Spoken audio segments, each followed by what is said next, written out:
But we're going to kick off with our second guest.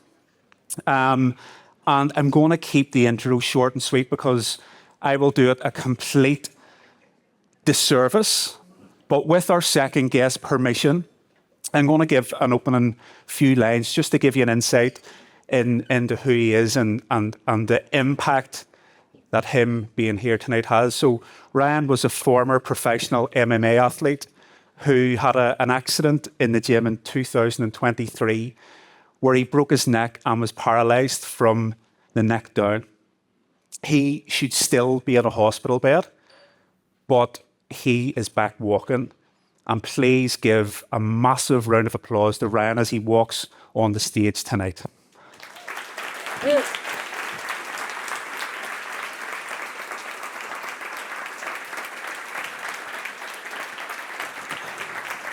Thank you, Pal. Thanks, Sam.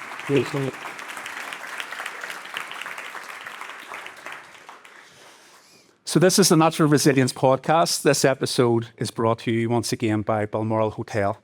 And I'm beyond honoured to be joined by Ryan Curtis. Ryan, thank you. Pal. Thanks so much for having me on.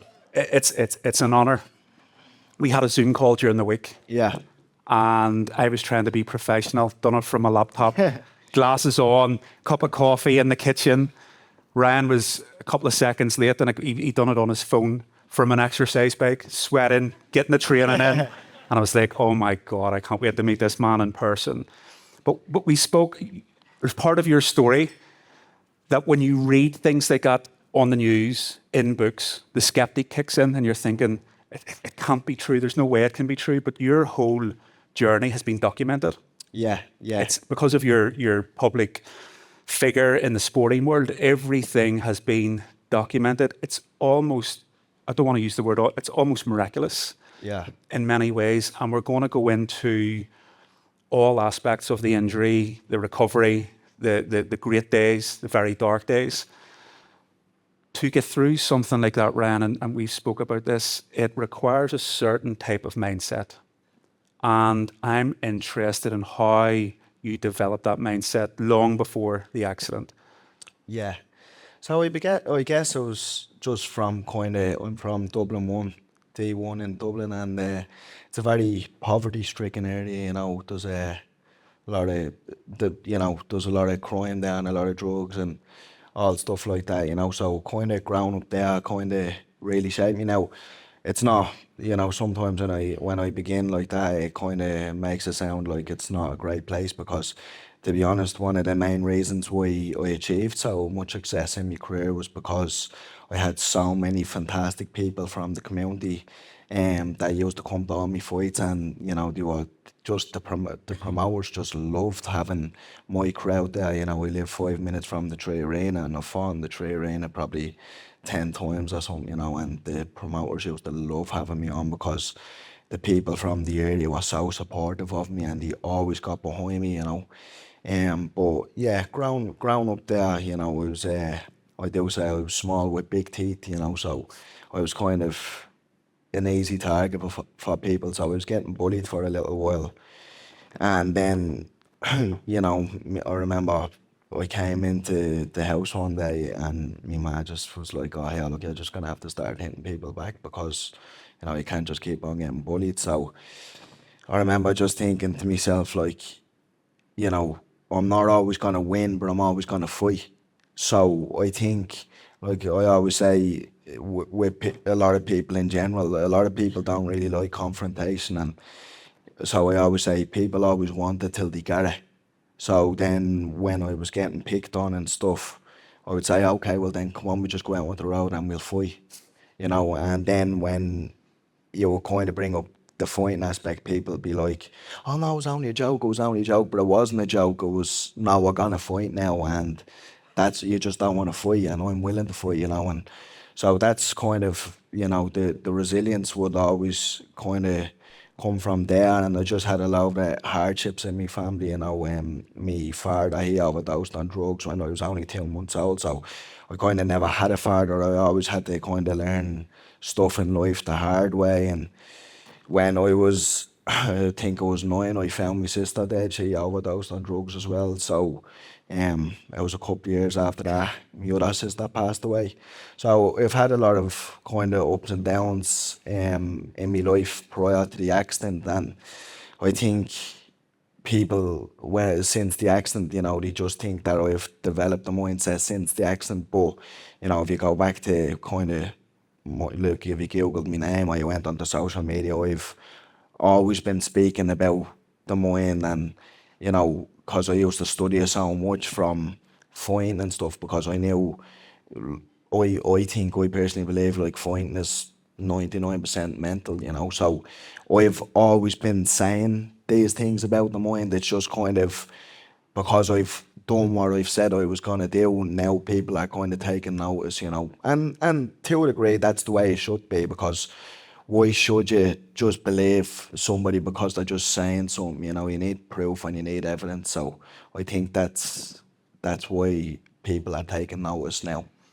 I've followed your career long before the accident. Inner city Belfast, very much like Dublin. It's a fight city. We love our boxing. Yeah. And I remember kind of your early fights talking about like the law of attraction, very positive, very optimistic, around the positive power of the mind. You've had so much tragedy in your childhood, so much trauma, and I would dare say, again, being very general, but if that had happened to a lot of people in where you grew up in D1, they could have very easily went the other way and went to drugs and went to the alcohol and, stuff that if they had it done, you wouldn't have batted your eyelid. You probably said, any wonder they've been through so much. What drove you? What made you go the other way to being so positive and open-minded? I just think I was always very good at kind of identifying what I didn't want in life, and sometimes whatever way my brain works, I'm kind of like, I look at people who have seen the hardships of, crime and drugs and all these things, and I'm like, I think to myself, why have you seen all that and then you say, I'm gonna do that as well, but I was saying, like, it was like a picture or a quote a while back, and there was like a homeless guy and a millionaire, and the person who was asking him a question was saying, why are you homeless? And he said, because my father was an alcoholic. And he said to the other brother, he said, why are you a millionaire? And he says, because my father was an alcoholic. So I just think, like, life is always, like, it's about perspective. And I always just looked at stuff like that and I said to myself, that's exactly what I don't want. I always kind of, even from a young age, and it's a bit crazy to say this, but even from a young age, I always said to me, I don't know why it was before fighting or anything, but I always kind of said to myself, I want to do something special with my life. I don't want to just live a life like everybody else, even when I would leave to go for fights and stuff. I remember my ma used to be at the door crying, and she was like, would you not just stop fighting? And she was like, I think my ma just wanted me to get a job and just kind of settle down and do things like that. And I just said, like, I remember I said to her, like, I want to live like an extraordinary life. So I have to do extraordinary things, I don't want to be like everybody else. I want to do what I want to do, and I want to live my dreams, and this is my dream, so I remember saying that to her. Was the structure and discipline of fighting and in the gym and having to show up every day, I can only assume that was a good thing in your teenage years when people around you perhaps weren't doing that? Yeah, like, even all my friends, they would always go drinking, and when they were drinking, I was in the gym. Discipline is everything. I say discipline is real freedom, because you're not a slave to your emotions. That's real freedom, because you're kind of giving up what you want in the moment for something that you really want in the future. And that's the way I always looked at it. I was like, because that's it. Discipline, like, I hear people talk about motivation and stuff. It's like, I would have probably went to the gym 3 times in my life when I was motivated. It's discipline that brought me to the gym, So I think, like, discipline, even throughout the accident, that's what really got me through. Let's talk about your fighting career, because I remember even following you in your early days, and you were always well dressed and stuff as well. Yeah. You were already building a persona you were already building an image. You were already, whether you realised that or not, tapping into the kind of the showbiz style and selling a lot of tickets, Yeah. starting to develop a big following. And you mentioned something really interesting during the week, which was you're not as athletically gifted as a fighter in your weight category. Like you didn't have the leverages that other people had. You were just dogged determination. Yeah, that's I got to a really high level in fighting, and I think it was all got to do with, you know, having that like dog in me and that just I just didn't care. Like, I was never afraid to fail. Even I remember I'll never forget the first day I ever went to the gym. Like everybody in the gym just beat me up for the whole session. Like I don't think I landed one punch on anybody. I got beat for every round, everything. And I remember just walking out of the gym and thinking, I'm gonna be a world champion. And I'm like, even when I reflect on that now, I'm like, in what world did I ever think I was gonna be a world champion? You know what I mean? I was at getting bashed for the whole session, but I always just had that delusional self confidence, and I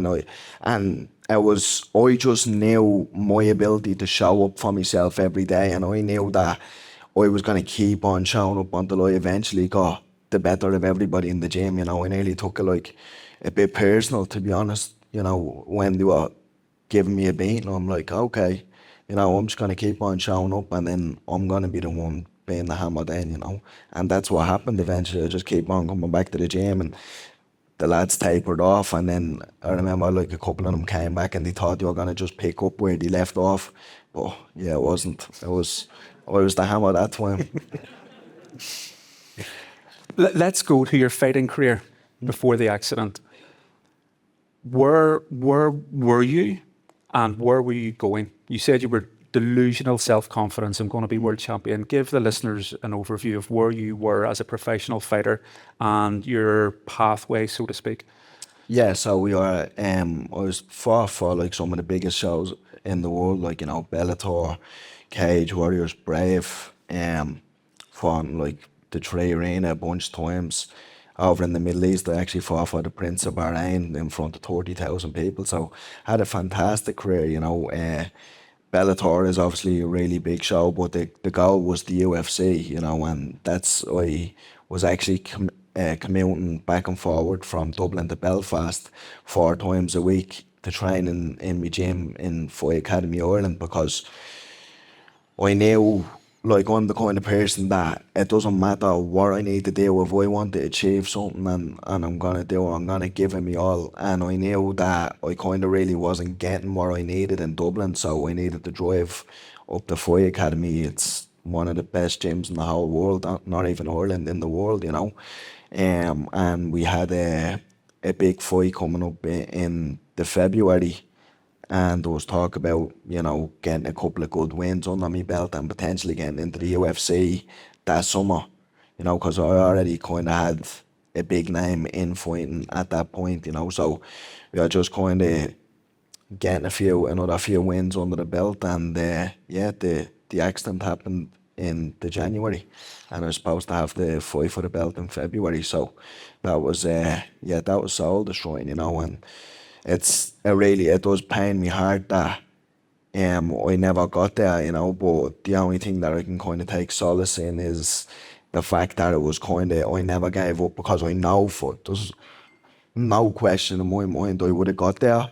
It just didn't go to plan, but I know that I would have got there, because I just wouldn't have stopped till I did get there, so I was took out of my hands, but at least I can go to sleep in the night knowing that I didn't quit, I never gave up, and for my daughter and my future kids and stuff like that, I can always say to them, like, it was taken away from me. I never quit on my dream, so.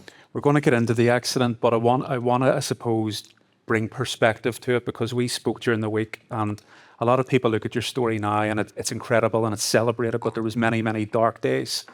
And to show people, I suppose, the depth of what you went through, I want to go the opposite way.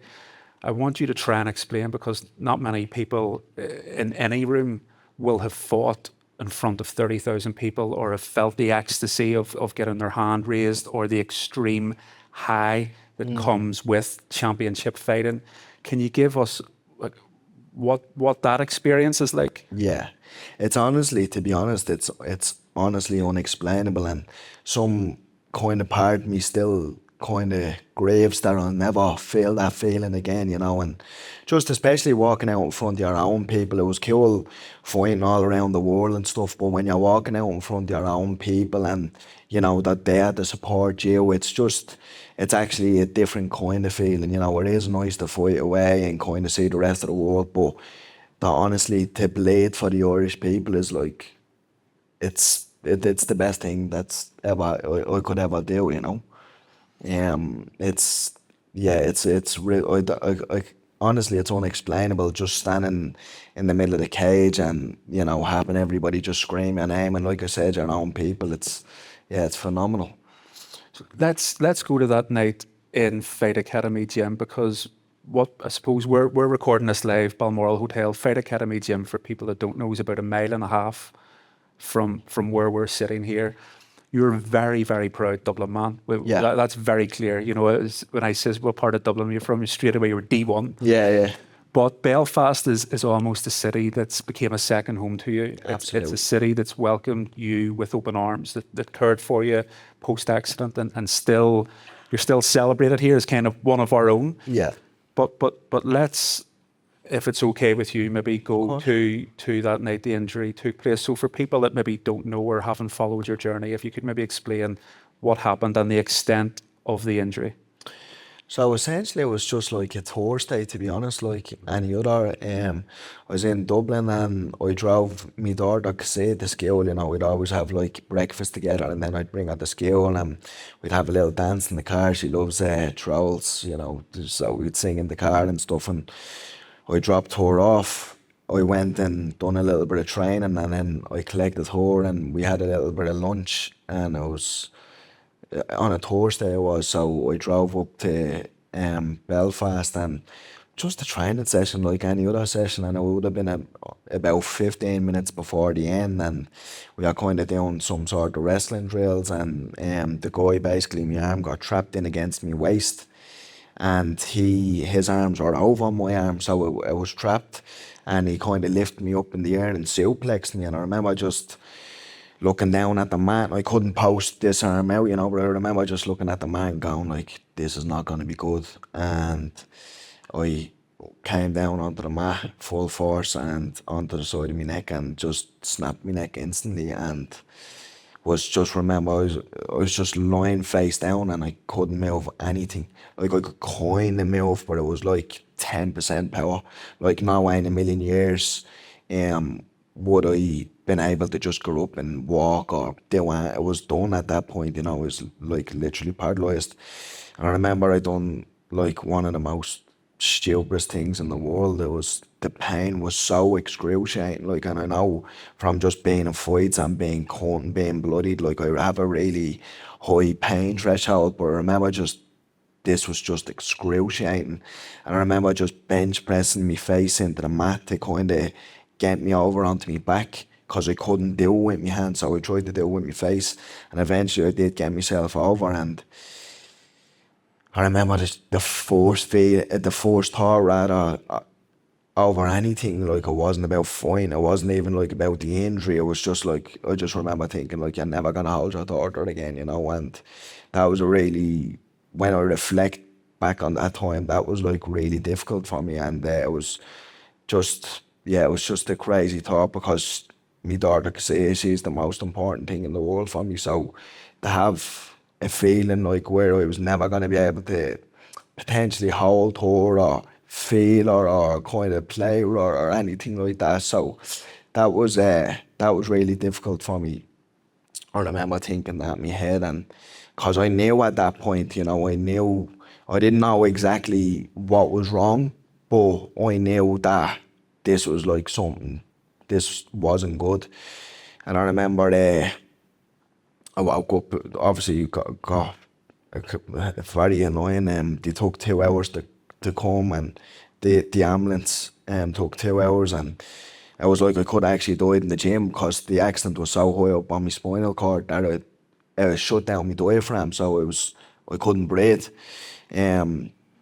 So I remember waking up the next day and they were at doing the surgery on me, and I remember just being paralysed from the neck down, and the surgeon just said to me, he said it was the worst one he's ever seen. He said it looked like I went up to the second floor balcony, put my hands in my pockets and dived head first into the concrete. That's the description he gave me. He says whatever the amount of force that happened was just like nothing he's ever seen, and obviously that's not something that you really want to hear at that point, you know. And I just remember the day after the accident, and I was paralysed and I was lying there and I was just thinking, like, how is this my life now? Like, you know, I was like a professional athlete just last night and doing 2 hours of training and picking people up, and then the next thing you know, I can't even move my finger, you know. So the first day was very difficult and very dark, I would say. And then I was mad. I was like, I just woke up the next day and I was like, all right, get yourself together, because, you know, this is only going to be like this for a little bit. Like, you're coming back from this. And I remember I just kicked back into my normal self the second day, because my normal self is very optimistic, very positive. You know, I had done so much work on myself before the accident that my automatic response to things was just positivity straight away, you know. And again, it wasn't always like that. I had to do a lot of work, listen to a lot of podcasts, read a lot of books, you know, really open my mind to a lot of stuff. And yeah, when I woke up that second day, I was like a different person. I was like, okay, yeah, look, whatever is at the happening, but let's get to work now, you know. Am I right in thinking that day, the second day where you were like back into Ryan, the surgeon essentially called you delusional again, and I was like, you don't realise how serious this is or the extent of this? Yeah, like he didn't call me delusional to his face, to my face, but his eyes did. You know, I was like, you know, I'm gonna come back from this. I remember telling him, I was like, you know, I'm gonna come back from this. I don't really care how bad this is that you're telling me all this. Like, I don't care how many people you're at the telling this same thing to, and I don't care how many times you're at the saying this specific injury. Like, I actually don't care. I'm coming back from this, and not only am I gonna come back from it, don't worry about walking. I'm coming back running. I'm gonna come back lifting weights. I'm gonna come back dancing with my daughter. I'm gonna be back doing all them things. Like, it's walking is already done. I remember thinking that. I was like, I was nearly, and this is like a crazy thing to say, I was nearly insulted that they were only telling me that I was never going to walk again. That I needed to be told that I was never going to do ordinance and stuff like that, because walking was already done for me at that point, you know. So I remember him just kind of looking at me and shaking his head and was like, this fella must be still on the morphine. You know what I mean? So, yeah, but... You mentioned your daughter a few times, and you could even hear the emotion in your voice talking about your daughter. What was it like? You can't move. You're in the hospital bed in the Royal Victoria Hospital, and your daughter comes in to see you, and maybe 24, 48 hours earlier, her dad was a professional athlete, and now he can't move in bed. How did you process that? How did she process that? Yeah, she was 3 at the time. So it was actually in 2024, not 23. She was only 3 at the time, so I don't think she fully comprehended it.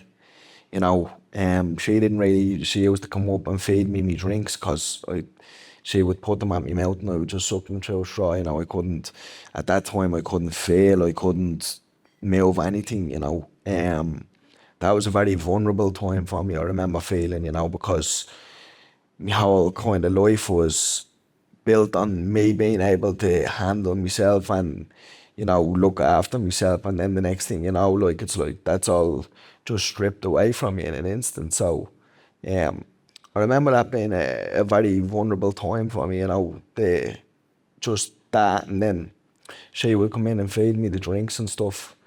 But it was just really difficult for me at that time, I suppose, because I just couldn't do anything with her, you know, because we kind of like, I would used to be kind of picking her up and throwing her about a little bit and playing with her, but obviously at that stage I couldn't. So yeah, that was difficult for me. I suppose when at that point, like, but she kept me spirits up. She used to come in and kind of feed me I couldn't eat at that time, so she would give me like the kind of the drinks that's like has all the nutrients and stuff like that in it. So yeah, but I just remember that being a very challenging time for me. I want to compare to like a night and day when you were in the hospital, because the fight community rallied around you as they always Yeah. do. The boxers in Belfast, the MMA world. I followed your journey, and you've seen all your teammates coming down to visit you, and Yeah. the smile coming back in your face. You are kind of like a family in Fight Academy. Yeah, absolutely. So tell us about that, but then also tell us what it felt like when everyone was gone and it was just you at night. Yeah, so the guys, like you mentioned, the whole fight community, they really got behind me, and especially everybody out of Fight Academy, because it's up here, it's only a couple of minutes from the gym. And I was just, honestly, I say all the time that some of the days spent in hospital are some of the happiest days of my life, because I got to spend a lot of time with the people who I loved and cared for most, and it was just, there was nothing else going on. There was just good stories and good laugh, and just, yeah, it was just, honestly, it was incredible. Like I said, some of the best days of my life, and I really mean that. I just, it was just great times every time they would come up. Everybody out of Fight Academy, especially my two coaches, Pat and Shando, and yeah, they just really done so. Everybody just went above and beyond for me.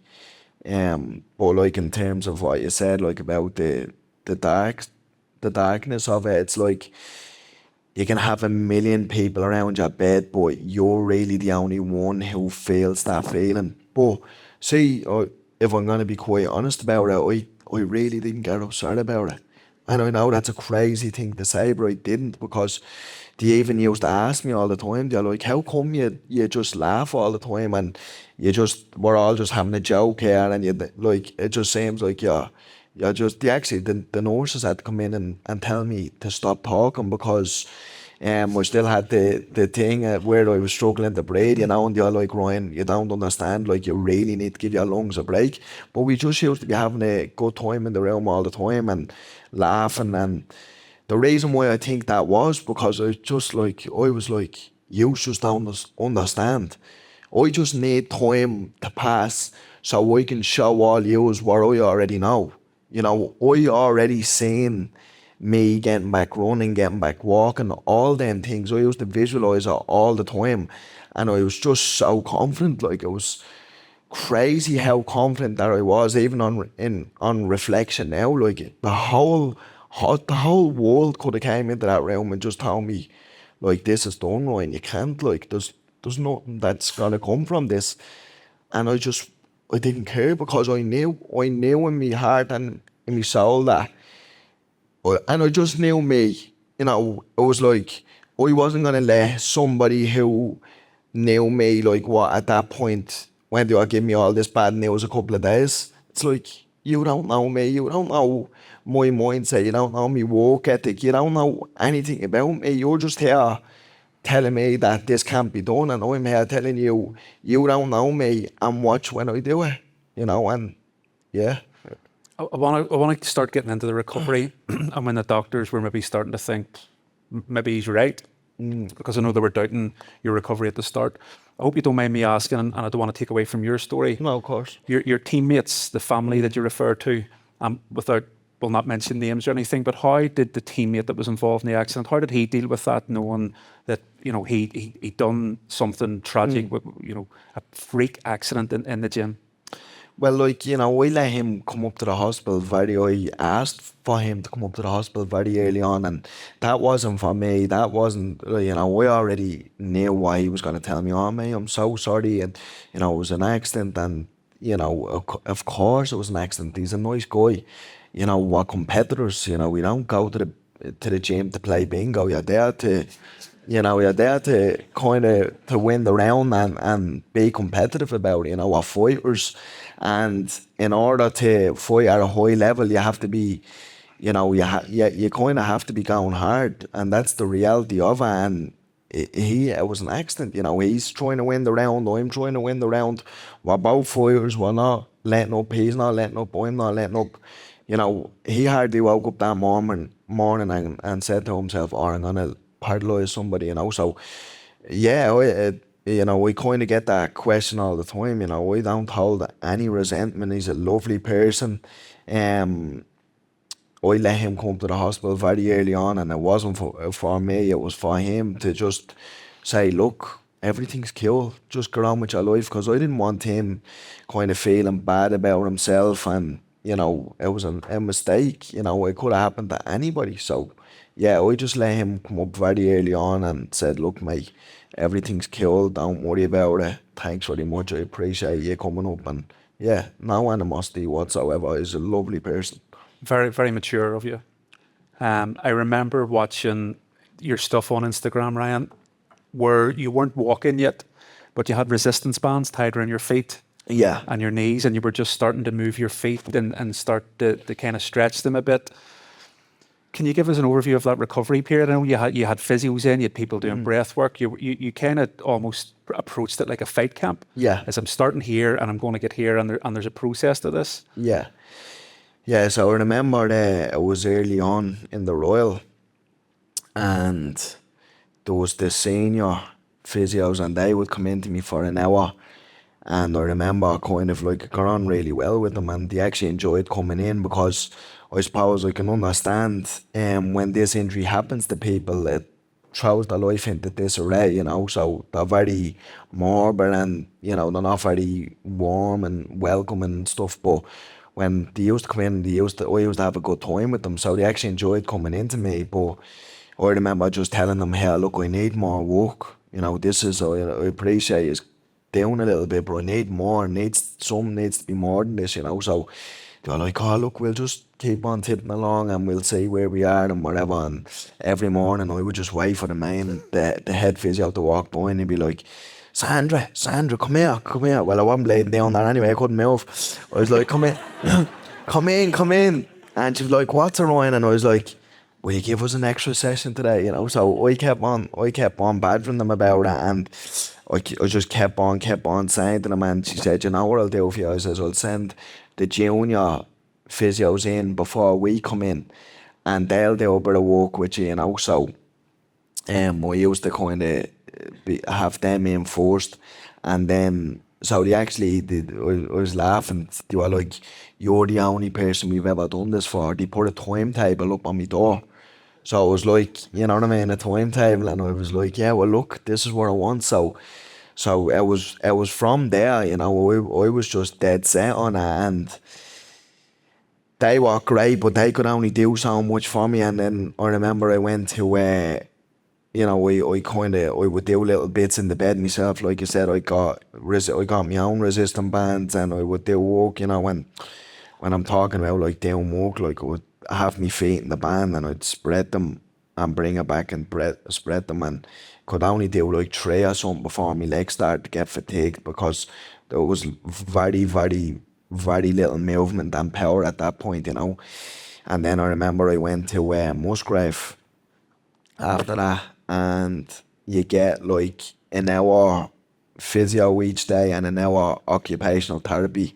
And the occupational therapy, you know, that was kind of really only for essentially like me. Like, there wasn't many people in the occupational therapy because I was paralysed from the neck down. So it was you only done occupational therapy if you couldn't move your hands, you know. Because I remember this was just a claw. This one didn't work at this time.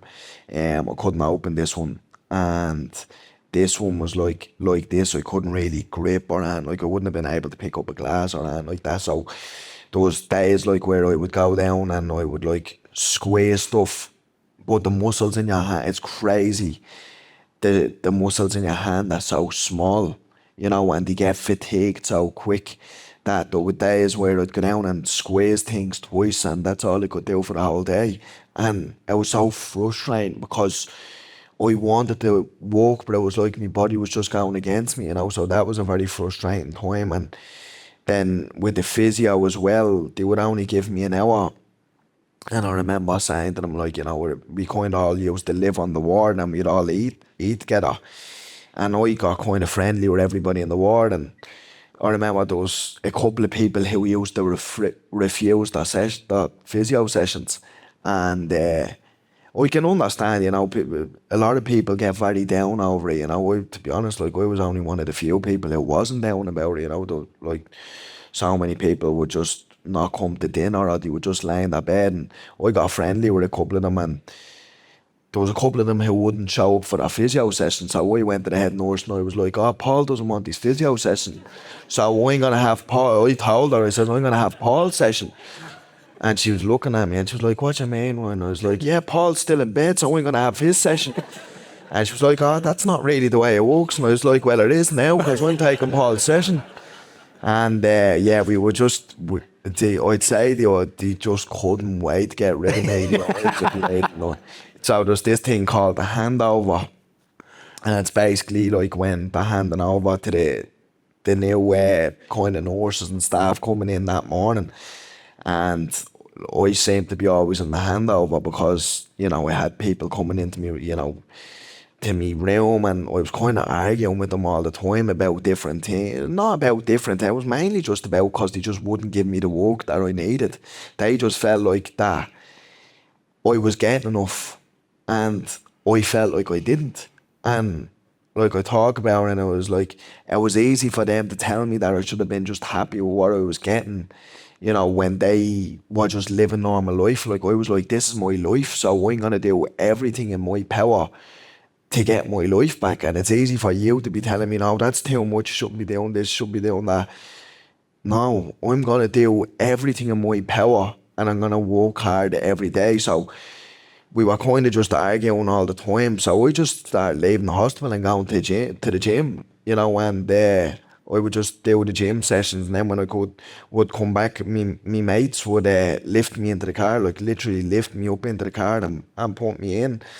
And I remember when I'd get back from the gym session, I'd do a workout in the room, and then I would, like, sometimes I would visualise me doing workouts and stuff, you know. So it was always on it, like, and yeah, there was just so much of it. It was just it was so frustrating for me, you know, because I just felt like I was being held back by everybody, you know, and I just wanted to be just let loose and just walk till I couldn't walk anymore, you know. And that's what I wanted to do, and I did, I suppose, because I went and got my own work. Like, you know, they would argue with me. Like, I'd have some of me PT friends come into the room, and they'd be bringing in a lot of equipment, like stuff like that. And the nurses and the doctors be like, Ryan, you can't be doing workouts in your room. And I was like, no, they're only coming in to visit me. They'd have been in the gym, you know what I mean? So, and then the door be closed over or whatever. And then the next thing you know, one of the nurse walks in, and I'm like, they're holding a pole in my hand, like blading bench pressing the yoke. So, yeah, we used to go back and forward all the time. But yeah, look, I don't give a bollocks. Like, you know what I mean? I was getting back walking, and that's it. There was nobody going to tell me what way I should go about it, you know, because, again, like I'm saying, I knew me, and I knew what I wanted, and I knew what I was capable of, and I knew I wasn't going to stop till I got it. Was there a point when the senior improvements that they were like, right, okay, he said he's going to do this, he's now doing it, we need him out of here? Yeah. Fuck, they couldn't wait for that anyway. I'll never forget. So there was a guy. He was making a documentary on me before the accident ever even happened. So he was always following me around with the camera. And then I remember a couple of mutual friends, fighters, they had been in my hospital room, and they were like, they had got in contact with my friend Jeff, who was making the documentary on me, and they were like, yeah, look, he's not even upset up there. You need to start going up right now and documenting this whole thing. And he was with me very early on. He was with me when I couldn't move anything. And I'll never forget, it was like one of the last sessions of the hospital, and he came up and he was getting some footage for the documentary, and he said to the lady, one of the physios, he was like, oh, so how do you think Ryan's progression has been since he came in and now that he's leaving? And bear in mind, at this point, I was just about getting back walking, you know, but I couldn't really walk. I was like, I always say it was like a shuffle. Like it's so crazy to think that some you've done naturally your whole life, and then I remember like when I would kind of take it wasn't steps, it was shuffle. It was like I was doing the cha-cha slide. You know what I mean? Like the moonwalk front going forward, and I'll never forget. She turned around and she goes, "Oh, it's been okay." But I mean, like, I was literally the only one to leave the hospital walking. And like I said, I would. And it was just kind of like, because I was a little bit more kind of a shell of myself then, I kind of never really said that. But like, I left the hospital walking when you all told me I wasn't gonna never walk or never do anything again. Like, and that's what I do talk about. It's like, you want to talk about walking and all, it's like, forget walking, I was saying, like, at least if you're in a wheelchair and you can kind of move your arms, you still have a really good quality of life. So it was like, my whole thing was like, I was supposed to never be able to wash myself, feed myself, change myself, all them kind of things. And that's stuff that they kind of told me. And then here I am leaving the hospital walking, and then she was saying that I done all right. So yeah, I didn't really care, to be honest. I knew what I was gonna do, and I told them that I was gonna do it, and I done it. I told them that I was gonna leave the hospital walking, and I done it. And yeah, I did. I wasn't never looking for their approval. I think they always kind of downplay what you do because they don't want to get everybody's expectations high and whatever in case it doesn't happen. But my issue with that is I felt so bad for everybody else that they were telling this stuff because I didn't care. Again, they all came in and they were telling me, look, this is not going to happen. All the people in the white coats, and I didn't care what they were telling me, but I seen everybody else's reactions when they would kind of give them the bad news. Now, bear in mind, I'd never seen them directly give them, but say Paul would come out and he's like, oh yeah, they didn't give me good news. And then it's like, I just felt bad for everybody else because I had the ability to pick myself up and I just was so clear on where I was going, but so many other people were just kind of just deflating and just so I suppose the thing where I'm getting to is you can't give anybody false hope, but there's a way that you can deliver the message and give them some hope, but it was like they just shut you down straight away. And that's one thing that I really felt bad for everybody else. I didn't necessarily feel bad for myself because I didn't really care. I knew it was so positive in where I was going with it, but for everybody else, I really did feel bad for them. You did walk out of hospital just the way you said you would. What has life been like since? Is there still that sense of frustration? Where is your mindset now? I know you went and done very like is it stem cell treatment? Yeah. What has the journey post hospital been like? Yeah, it's been, I left the hospital, Musgrave, and then, like you said, I spent, they told me I couldn't fly or do any of that stuff, and I was like, I'm not waiting around, like, we're getting to the business there, you know what I mean? So I went back to Dublin, I spent one night in my own house, and the next day I flew off to Colombia for stem cells. I spent the week in Colombia in a company called Bio Accelerator, and it was so nice to go to a medical professional setting where they actually treat me like a person and not just like reading like a sheet, you know what I mean? And they were just so positive with me, and that was the first time that I had left since the accident, rather, that I got positivity from somebody who like kind of wasn't myself or somebody close to me. So that was a really nice feeling, and I was there for a week, and then I left there, and then I flew to Dallas in Texas, and I spent 3 months there in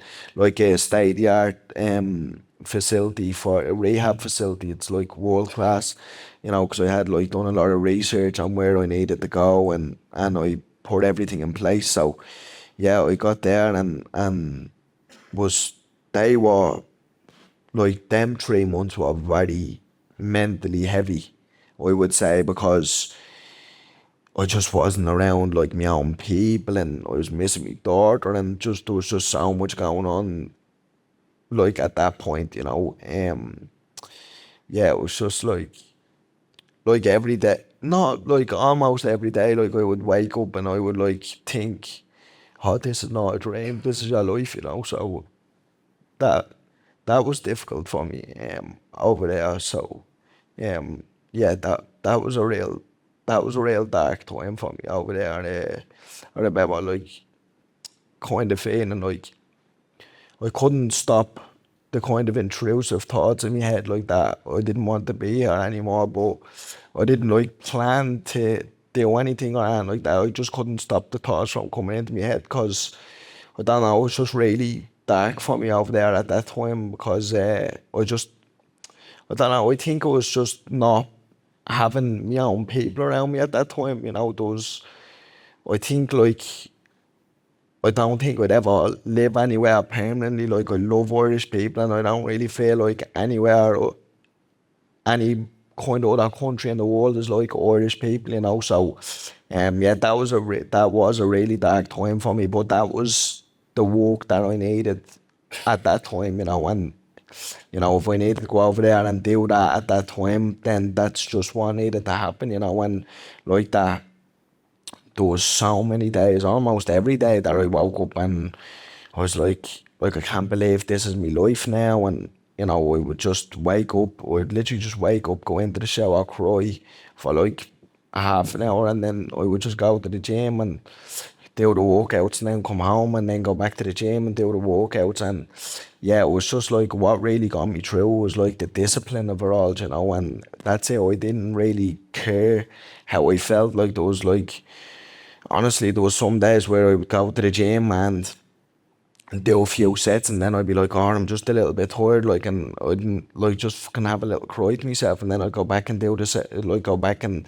to whatever exercise I was doing and just finish off the exercise, you know. So there was plenty of ups and downs, you know. It wasn't like I just kind of went there. And you know, even my friend, like I never forget, my friend Rob, he came over to me and he called me a psycho because he was like, we were talking, and he said to me, did you ever Google like what the comeback rate of any of this is or whatever? And I remember I just looked at him dead in the eyes and I was like, why am I going to Google something that I already know the answer to?